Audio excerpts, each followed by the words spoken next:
Hello, I am Giselle Clarkson, author and illustrator, and I'm going to talk to you today about my brand new book called Omnibird, an avian investigator's handbook. It's a big, funny book all about ornithology.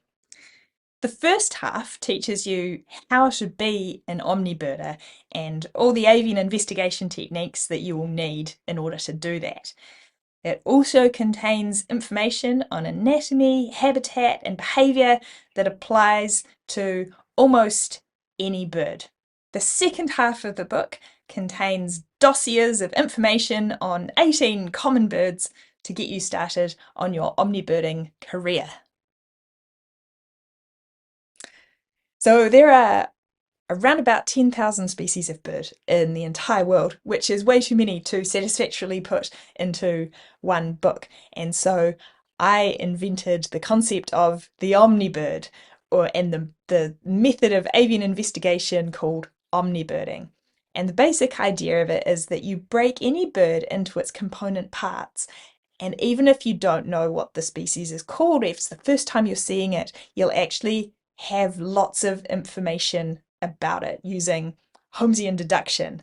So if you take a beak, for example, beaks come in a bunch of different forms. They can be really long, really short, broad, they can be wide and flat, they can have a curve in them, and they have those shapes for a purpose. And once you understand what that purpose is, then you will know what it is the bird eats. And that in turn can probably tell you something about where that bird lives. And the same sort of reasoning can be applied to a bird's feet, its legs, its feathers, its egg, its poop. And that's what omnibirding is all about.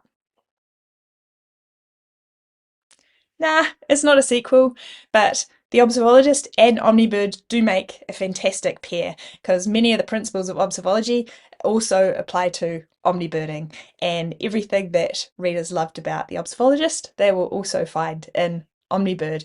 It's got the same approach to science. It's got the same sense of humour. It's got cartoons and how-tos and all that good stuff in it. Readers will know exactly what to expect. It's just a slightly different shape, that's all, because birds are bigger than centipedes, usually. I want omnibirding to be relevant to as many kids around the world as possible, no matter where they live, whether it's in the city or a rural area or northern, southern hemisphere. I want my book to apply to them. And so for that reason, the species that I've chosen to focus on are really common all over the world.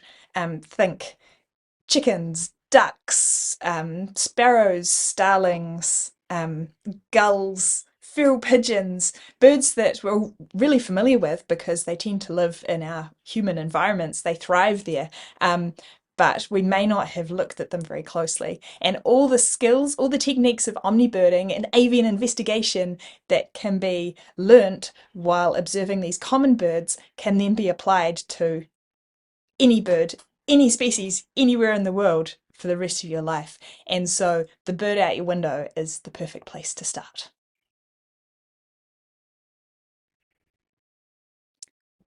I'll come back to you on that one. So I've been an avian investigator for my entire life, and this has given me a long time to stash away an awful lot of facts about birds. And so that was how I started. I just spilled my brains onto the page and then went to the library and did some good old-fashioned research to back up everything that I knew. And at the end, it was all checked by two brilliant ornithologists to make sure that I wasn't spouting a load of rubbish. Because in this age of ChatGPT and AI, when it's getting harder and harder to identify fact from fiction and a good source from a bad source, it's really important to me that my book is a good source of information. It's funny and it's entertaining, but it's also full of good, solid science that readers can rely on. And I also start writing always from my own experience and my own observations because I think it gives my books this interactive quality where readers can learn something from the page and then apply it almost immediately, next time they look out the window, next time they go outside, they can witness the thing that they have just read about. And it gives this instant payoff to learning that makes it so much fun and is what I love to do myself. And this is the experience I want my readers to have.